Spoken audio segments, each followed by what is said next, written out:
Hello, everybody. Welcome to the Premier League Check-In podcast with me, myself, and I, Benjamin Bloom, and the biggest fan of international breaks, Matt SB. You've nearly got to the end of it, Matt. Yeah, as you can see, I'm actually a bit more smug, a bit happier this week because the Premier League action does return this week. I think I speak for most football fans when I say I'm not a big fan of the international break. It's great to see England beat Ireland on Saturday, but can't wait for the Premier League to return this weekend. And we are going to put our gaze, that's probably not a very good phrase, feast our eyes on the bottom portion of the table. Obviously, we've got no games to talk about given the international break. But let's have a talk, Matt, about the relegation picture. And as often seems to be the case with football these days, the biggest news so far this season in the relegation picture came from out of a courtroom or wherever they do their, what do you call those teams, that the independent investigators or whatever. And you and I have both talked about it. So we're coming from the point of view probably of having calmed down a little bit. Leicester are not going to have a points deduction. How significant is that in the relegation race? It's massive. It's massive. And from what I'm led to believe, it would have been a pretty big deduction given that they were fighting against it as well. Whereas Nottingham Forest and Everton, I believe, were like, okay, we're guilty. But, they got a couple points rescinded for being a bit cooperative, I suppose. It's massive. Anyone that did the pre-season Premier League table predictions did have to bear in mind that it seemed very probable that Leicester City would get a points deduction. And we can go into the actual situation in a bit more depth in a second, where I think we all agree they were guilty, but through some very clever wording, they've actually got out of it. And I'm not here to point the finger. I'm not here to say Leicester need to go down because of that. If you're a Leicester City fan, it's a huge sigh of relief because, say, 6 points or maybe 8 points deducted would, probably have sent them down. But it gives them a chance now. And not just that they're not going to get the points deduction, but I wonder if on top of that, it actually gives them a lift. Do they go into the next game on a high, almost like they've just won their last game? Well, and it's certainly going to fizz up some of the stadiums now. I don't think they're going to be massively popular. And look, it's very important to try and maintain balance in all of this. So if you are a Leicester fan sitting there thinking, that guy's a Coventry fan and that guy's an Ipswich fan and they've got a vested interest in this. No, I've got a vested interest in the game. And, tide rises, all boats float high. I want the rules to be the same for everybody. And if one person seems to have done the same thing wrong as someone else, but there's a technicality there that they can exploit because of their relegation as well, because of, structural failing. So, look, I'm moving past it. And I would like to think if I were a Leicester fan, I would be going, phew, we got away with that one. Don't hate us. The whoever wrote that word in was pretty dumb in terms of the definition of member of the Premier League and when the shares change. And, it is what it is. But that does make, as you say, Matt, a big sort of material difference because I did it myself. I was like, right, if I want Ipswich to stay up, who's the first person I'm targeting? Right, Ipswich can finish above Leicester because they might get like -6 or something, but that is not going to be the case. Let's work from the bottom up here, Matt. You've spoken a little bit about Everton in Matt's moment. By the way, no Matt's moment this week until the games come back next week, obviously. Everton are rock bottom with just the most horrific, -8 on the goal difference, no points, and obviously that, comeback victory from Bournemouth. My brain, though, Matt, still goes, Everton will be all right. Everton are always all right. Yeah, it does. And so does mine. And I think most of the football world does. But at the same time, they're always there and you've got to consider them. They've still got to do the hard work on the pitch to get out of this. But, it's such a disastrous start. I mean, we did highlight it after game week 1. Really poor against Brighton. There was a red card. It was all rubbish for Everton fans. And then they go away to Tottenham and it's 4-0 and there's Jordan Pickford making a mistake. And it's like, oh, gosh.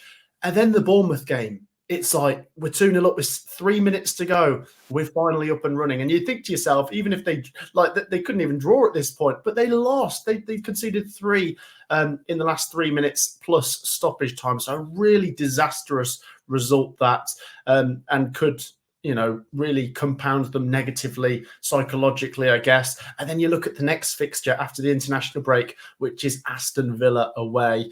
Look, I don't know what to say, because Everton are this strange team that somehow pluck a result when you least expect it. If you go back 2 seasons ago, there's about 5 games left. They looked, well, not dead and buried, but they were deep in trouble. And then they won 5-1 away at Brighton. And I'm wondering, could they grind something out at Aston Villa? As much as I don't really fancy it, could they do it when you least expect them? It's still incredibly early. We could get to game week 7 and they've still not won, but you'd still think, oh, they're gonna get going at some point. And Sean Dyche knows how to grind points out. As bad as it's been, and I can understand frustrations at Sean Dyche, I do think he is the man to get them out of this. If I don't think they're going to be maybe as impressive as last season when they were. I think they had the 3rd or 4th best defensive record, and the points deduction was what had them lower in the table. So far, I'm not seeing good enough signs, but I still think they might get out of this. But it's too early to tell, because we've not seen any of the 3 newly promoted teams pick up a win yet either. So if you're an Everton fan, you've kind of got away with it so far, but you can't allow a gap to open up. By the way, Matt, as well, go on one game week. Saturday, 21st of September, Leicester versus Everton. Woof. I think we might have already picked our mouth-watering matchup for that week, but forget I ever said that. Let me talk a little bit about Southampton then, because it feels like we're hearing the same things we hear in August and September about every Russell Martin team ever, and it's just a new kind of Premier League version of it. Oh, you can't play that way, you're going to concede loads of silly goals like that. And I do take the argument that it's even more extreme in the Premier League, that every mistake just gets completely rinsed and punished. But yeah, if I'm confident about Everton, I'm far less confident about Southampton, just because of the manner of it as well. And if you look, they had the game against Newcastle, didn't they, where there was the red card. Then you got Forest at home, which, if you do circle games on your calendar, you circle teams you think are going to be around there, and Forest were towards the. In fact, they were 17th, weren't they, last year? I think I'm right about that. So the bottom ranking team that's still in the Premier League from last year. Then you go to Brentford, and again, the way they kind of capitulated really there, and some of the commentary on it was a bit two-footed, but I didn't disagree. So I'm a little bit concerned still about Southampton, Matt. Wolves are in the bottom 3. What are they doing there? And is this anything to kind of look upon as being more permanent? I don't think so necessarily for Wolves. They could be possibly in the bottom 6, because that goes as far as 15th, and it's difficult because you'd say there's a box of clubs, isn't there? And then a gap opens up somewhere between 13th and 12th, and that can be your cut-off line going into the last 2 months of the season. I wonder if Wolves might be at the top end of the box, if that makes sense. Right. But looking at their fixtures so far, they've lost to Arsenal away 2-0. Not really going to say too much about that. That's just difficult. Chelsea at home.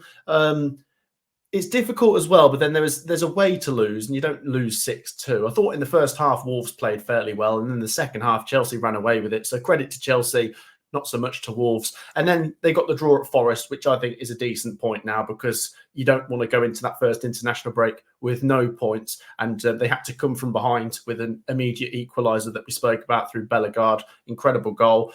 And it gets them moving. I'm sure the fixtures will get a little bit kinder for Wolves, but this slow start does put pressure on when they come up against a Leicester or an Ipswich in a couple of weeks, because that's when you think, okay, Wolves might get moving now, but what if they lose that game and the other teams go ahead of Wolves? So going back to Southampton as well, I agree. I mean, we spoke about the way they were sort of blasted in the social media, especially after the Brentford game, the commentary.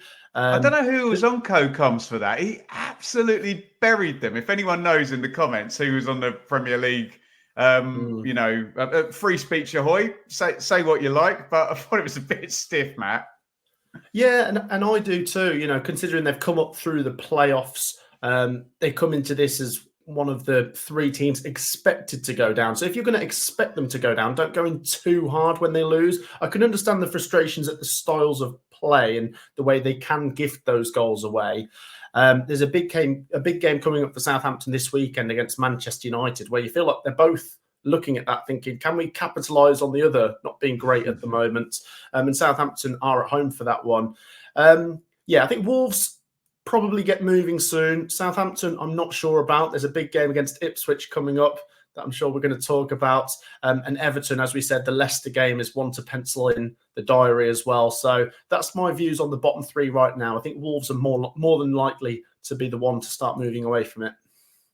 Interesting. Very interesting. I almost want to disregard Crystal Palace because everybody will just assume that they'll move up to their spiritual home of 12th or 11th or 13th or 10th or wherever they're ultimately going to end up.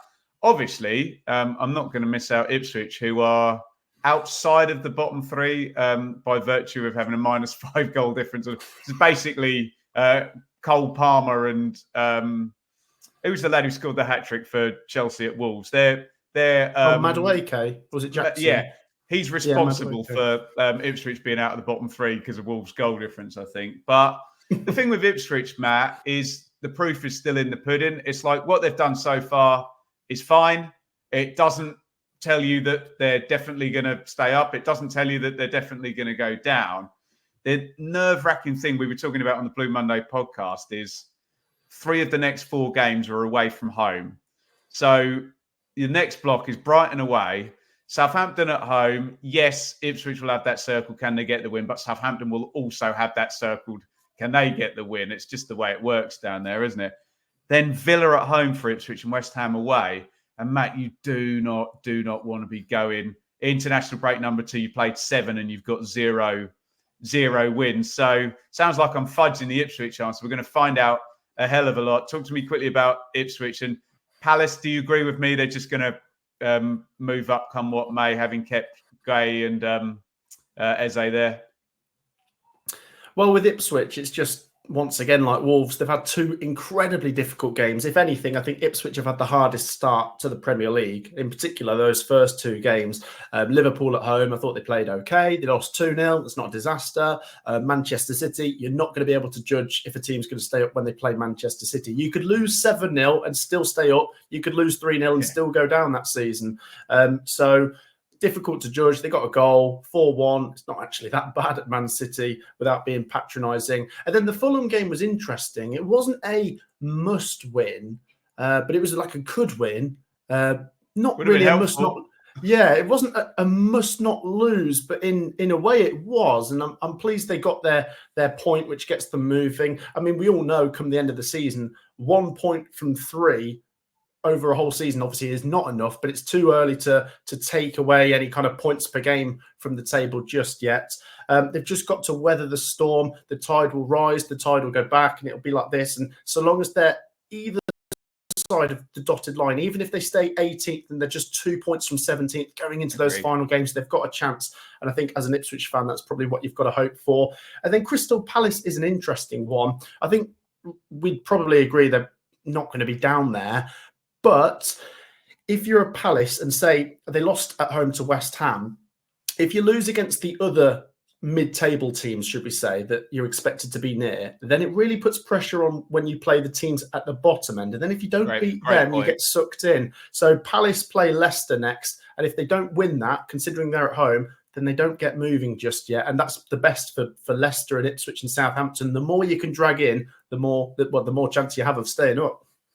Great point. We'll just quickly mention Leicester in terms of actual football rather than administrative stuff. Again, they're one of the 4 teams tied on 1 point. It feels very Stevie Cooper, though, that even though they're kind of, only on 1 point, they've got the best goal difference out of those teams because we expect him to be stiff, defensively and whatnot.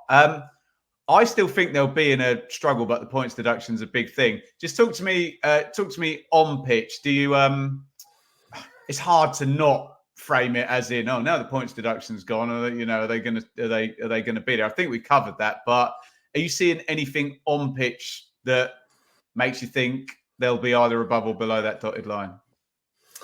Yeah, I don't want to compare Leicester too much to Nottingham Forest because they're neighbours and they're not particularly best friends. But I just think that first season for Forest with Steve Cooper, that's where I'm going to try and draw parallels to Leicester City this season with Steve Cooper. And you've seen that in the results and the performances, gritty. I mean, we should also highlight Leicester's 2 home games have been Tottenham and Villa. Really difficult. They got a draw against Spurs, which was great. They could have won that game. And I think, as we said before, they stayed in it when they were 1-0 down and took their opportunity when it came. The Villa game, similar. I think they were 2 down and pulled 1 back, so couldn't quite get something out of that.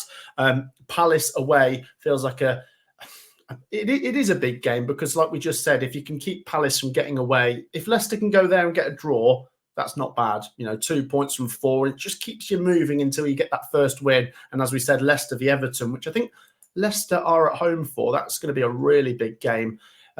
You've got to treat it while we're still in the early part of the season as blocks of games between one international break and the next. You want to target 4 points or something, get a win and maybe a draw, and you keep moving. So, yeah, but like I say, without the points deduction, there's not so much doom and gloom with Leicester. And it really makes you uncertain, like what would the points deduction be, this, that and the other, and when would it come? Would it come too early for Leicester or too late? It just makes the waters more clear and Leicester know what they need to do. As we've said before, 35 to survive. But you never know. I mean, without the points deduction, could we have a slightly higher tide where you need 36? I don't think so much necessarily. I think because of how the teams at the top of the Premier League just scoop up all of the points nowadays, the total you need is probably going to keep moving down. We could have in the next 2-3 years, 30 points is what you need to stay up. I mean, last season, if Forest had only got 30 points, I think that still would have been enough because Luton in 18th only got about 29. So, like I say, you just see where you are. You keep close to that dotted line. And doesn't that open up a question that scoring 30 points in a 38-game season is essentially success? And yeah, that says a lot about the competition up in the big league. What will be a source of great disappointment to fans of teams, down the bottom will be the league position at the moment of Brentford, of Bournemouth and of Nottingham Forest, who have all put points on the board, obviously early days. And do I think Brentford will be 6th? No. Bournemouth might be closer to 8th, but Forest is one where you think it might drop down. Which one of those 3 are you thinking is going to be the most predisposed to possibly, when we're doing this in November, we're talking about them in that bottom 6 positions? I think the team I'm least thinking about that is probably Bournemouth. Possibly Forest. I mean, you know me. I like myself a bit of Nottingham Forest, but if we're being honest, those 3 games have not been the worst opening 3 games. I think it was Bournemouth, Southampton, Wolves. Forest's next 2 games are Liverpool and Brighton, both away. So you wonder, did they lose both of them and then they're only on 5 points from 5, and then it's like, oh, you're back down to about 14th or something. So look, I'm not going to say they're definitely going to lose those 2 games, but I think Forest fans know they will be difficult games. Brentford, I think Brentford have slightly above, well, in 6th in particular, but looking at their fixtures, they are slightly above where I thought they'd be, because I did expect them to beat Southampton. I did expect them to lose to Liverpool, but it was the Palace game, which I thought would probably be a draw, which they won. And if they keep doing that, as we said earlier about Palace losing to the mid-table teams, if you can beat the mid-table teams, obviously you climb into that mid-table slot and maybe even higher. And then as for Bournemouth, I think it's 5 points and could have had more, with the late goal not allowed. I think it was against Newcastle. I think Bournemouth possibly their finished fans the are highest. they're looking at the top 10, mate, not the relegation zone, aren't they? Yeah. I didn't consider Bournemouth in there even at the start of the season, and I still don't. I think Forest and Brentford have been great so far as well. So as you said, you want to get those points early and you open up a nice 5-point gap from the bottom 3 already. Okay. One word answers here. Team in the bottom three at the moment, most likely to stay there. I will go Southampton. Southampton. Team in the bottom three, most likely to not be there. I'll go Everton. Wolves.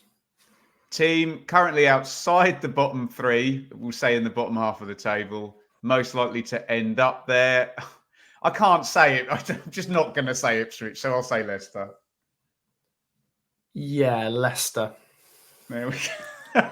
We're going to get all kinds of accusations. There you go. Get involved in the comments on the relegation picture. And if you want to answer those three questions, particularly interested in who you think are in false positions right now in the table. And I know they say the league table never lies, but it can certainly move during the season. Anyway, the season, Matt, is about to recommence. So we will have a look at the next round of fixtures and pick out a mouthwatering matchup.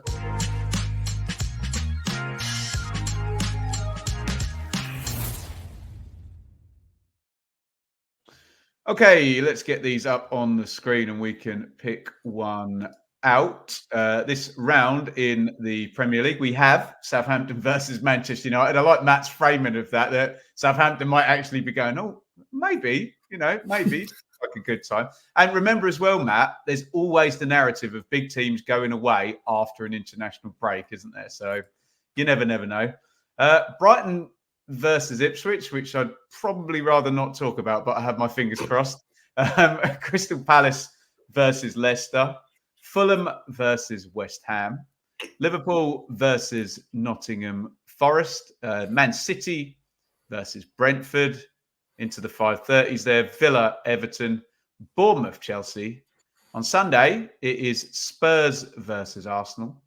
And it's Wolves v Newcastle also on Sunday. And do check out me and Matt over on his channel on League One, because the Monday night football is fantastic in League One. So if you are a Premier League fan, do check out Birmingham versus Wrexham on Monday night. Don't turn your nose up. I think you might enjoy it. What are we going for our mouthwatering matchup, Matt? It has to be Tottenham versus Arsenal. It has to be. But as I've mentioned, talking with the relegation threatened teams, there's some really big games for them to start moving and get their first wins. But Tottenham Arsenal, massive game, great rivalry. And out of the top six clubs, I do feel like this one really lives up to it when it comes around in terms of on the pitch. You don't get so many 0-0 draws between Tottenham and Arsenal. They just go out there and they go for it. I make Arsenal favourites. I think you probably do as well. Chime in there, Matt, quickly. Sorry to interrupt you, mate. Do you think there's a bit of a sense that for a while, under late Wenger, when Arsenal weren't actually as good as the top teams, and Spurs had Harry Redknapp and scored loads of goals, do you think it just got a bit loose and it got a bit fun because they weren't actually brutal top two teams? Do you know what I'm saying? Yeah, I agree. I think, if you're in a title race, you're really, really scared to lose to another team in a title race because the ramifications are disastrous, because it's really hard to make up ground in a title race because Man City will win the next 10 and you have to win the next 10 just to match them. Difficult.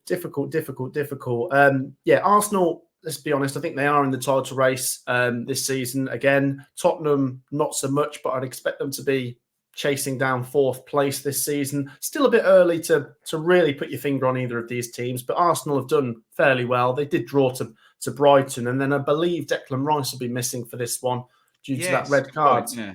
So that's worth mentioning. Tottenham, well, they lost to Newcastle, but I thought they played fairly well in that game before the international break. So it comes into this one a little bit, not sure. I mean, I love a Desmond between these two. I fancy a Desmond, but I just think Arsenal have already dropped 2 points, so they've really got to make sure they win. Yeah, pretty dominant, actually. I just got the head-to-head up here on my iPad. They won 3-2 at Spurs in April, and thank you for my iPad for going off that screen with no warning whatsoever there. There was a Desmond, but that was over at Arsenal. They did win there then the season before as well. So they are 2 wins in a row at the Tottenham Hotspur Stadium. So I think you're right, though, mate. In these ridiculous 90-point title races, it doesn't matter whether it's North London Derby. You just got to go there and win, haven't you? Yeah, and they did, like you say. I think it was in the second half of last season when Arsenal won 3-2 at Tottenham. Yeah. And you just have to. You have to get through all of these games just winning. It's crazy that the title race these days, you can't. I mean, it was different in the 90s and the early 2000s where you'd go away to a Tottenham and think the draw keeps you moving towards the title. I don't think you can now. I think all of that Man United team in '99, I think it's like, someone will correct me, it's like 78 points and they probably lost 6-7 games or something like that. Yeah. I mean, 78 points now probably lands you around third or maybe even fourth. I think Arsenal, well, I'm not going to give my prediction away because we've got our prediction videos coming this week, but I do fancy Arsenal to do it. But I mean, the Spurs fans must be licking their lips like, can we sort of stick the knife in after they dropped some points last week? Because I don't mean to sound too dramatic, but if Man City win this week and Arsenal were to lose, it's a 5-point gap after 4 games, which is really, really hard to make up. So, yeah, I think Arsenal, slight favourites, but with the absence of Declan Rice, difficult. I mean, with Tottenham, there is that unpredictability because Ange has them attacking, and when it works, they're great, but they can leave themselves open. So I think there's going to be a few goals in this game. Love it. And just to round this out, because no one's said it, form goes out the window in a derby. There you go. We've got to get that one in. Guys, thank you for joining us on the Premier League Check-In podcast. We're here each and every week. We're doing a load of collaborating this year, myself and Matt. So please do head over to Matt SB. Just type that in on YouTube and his beautiful face there is going to appear. And what you're going to do is you're going to watch the video and you're going to hit the subscribe button and you're not going to regret it. They're not going to regret it, are they, Matt? Probably not. Tremendous. And we will be back next week. Probably we're thinking on Tuesday as well. So get in your comments. Let us know what you want to see. We know we have a lot of VFL fans here, but we also have a lot of fans of teams that get promoted out of the EFL. And we don't want to lose you guys. So if you're one of them, get in the comments, hit the thumbs up button, and we will see you next time for another Premier League Check-In.